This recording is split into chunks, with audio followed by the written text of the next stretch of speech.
Hello all and welcome back to my channel. JMeter 5.4 has been introduced, so let's quickly go through its release notes. Here we are in the release notes of a version 5.4. So under new and noteworthy sections there are few UX improvement. There are also some incompatible changes related to Logic Kit Logger functionality which has been deprecated in version 3.2. And talking about the improvements, so mainly in version 5.4, JMeter has added this GraphQL request sampler, and there are also few bug fixes which was added as an improvement. Other samplers, there are no changes in controllers. In a listeners, they have also some pull request.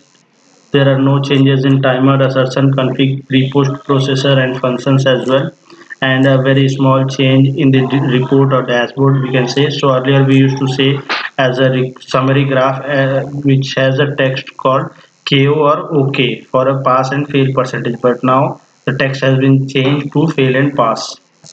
Apart from that, there are again many of the bug fixes. Some of them are from non-functional sides, so again bug fixes. So mostly if you go through this release note, you will find this version 5.4 is related to bug fix, and one major addition to the JMeter is the GraphQL sampler.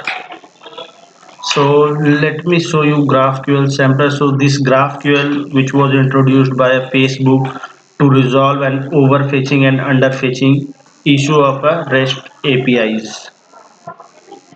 So I have this. Okay,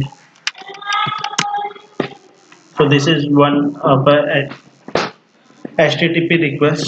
So I'm trying to get the details of users Modi Rakesh 03 from the API github.com, and second I have just filtered the results. So whatever the results which I was to get with this REST API, I have filtered it and I just need the name, not all the details of a user whose login ID is Modi Rakesh 07. So let me quickly show you the results, then you'll be able to correlate whatever I have said. These are the same request, but yes, I have used some query filtering process in the GraphQL request. So here you can see the data has got filtered and I just needed the name of a user, so I got the name of the user. Instead in the HTTP I used to get a complete set of data details instead of its username, so one has to perform a filtering process over it. So this is it. Hope you have enjoyed the video. Thank you.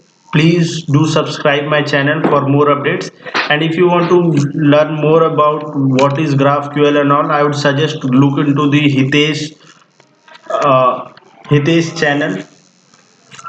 Yes, you can go through this video. He has posted this video 2 years back. I'll share the link of this video as well in the description box. Thank you everyone.